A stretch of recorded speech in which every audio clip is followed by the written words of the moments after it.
People argue with me every day. I've been in the tunnels. I didn't see any demon. Good, because if you did see it, you wouldn't be answering comments right now. Listen carefully. There is a creature beneath Rochester older than the subway, older than the Erie Canal, maybe older than the river itself. Nobody knows exactly when it first appeared.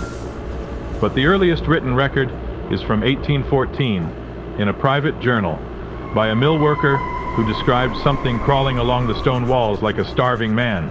The city has spent 200 years pretending it doesn't exist. They call it the Listener, but that's not its real name. Its real name is unpronounceable, a sound made by grinding stone and wet breath. Some say it was once human, others say it came from the river caves long before Rochester was built, the first lie. The city told you the Rochester subway didn't close because of cars or population changes. It closed because something began breaking the emergency gates from the inside, not once, not twice, 7 times in 3 months before the shutdown.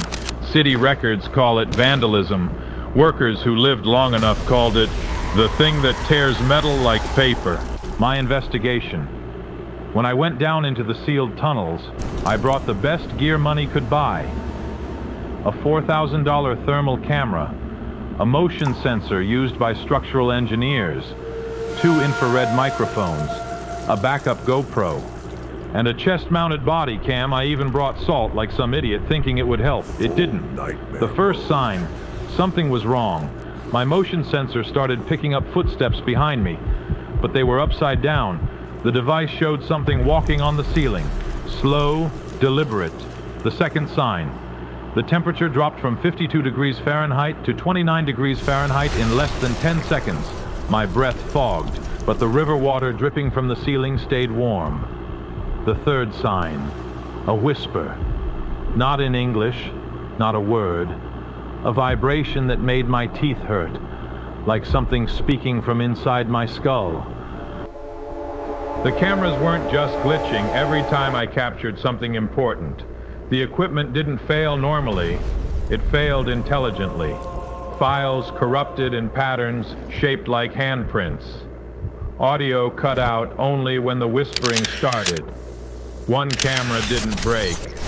It melted slightly around the lens ring, and the body cam recorded perfectly until I stepped past what looked like a scratch on the wall.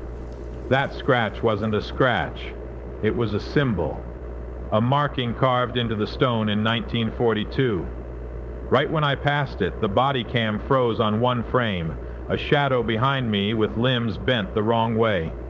Unreleased fact, the missing subway tunnel, the 7th one erased from the public maps, was nicknamed by workers the breathing room, because the walls breathed, literally expanded and contracted like lungs. That room was sealed after a foreman claimed he saw a creature standing in the far corner, watching me with no eyes. He later tore out his own nails trying to scratch it out of his head. Who survives the Listener? Only those it doesn't find interesting. If you go with friends, laughing, making TikToks, shouting, you'll see graffiti, stale air, old tracks, nothing else.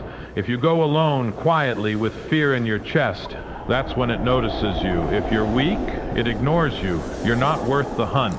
If your mind is strong, curious, awake, that's when you're in danger, because the Listener only wants the ones who think too deeply.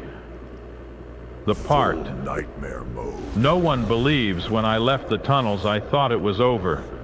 Then I noticed this. My shadow no longer matched my movements exactly.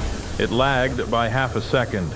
In my house at night, I hear footsteps in the hallway, slow, heavy, like wet stone dragging across floorboards. And when I wake suddenly at 3:17 a.m., the exact time the subway's last whistle blew in 1956, I feel breath on my ear, not warm, not human. A cold, damp exhale, like something that has been living underground for centuries and has finally found someone worth following. So if you think you're brave, if you think the tunnels are just concrete and darkness, go alone. No flashlight for the first minute. Stand still. Close your eyes. Listen. If the air shifts behind you, if you feel the slightest vibration in your bones, don't run. Don't turn, don't breathe, because once the listener chooses you, it follows you home.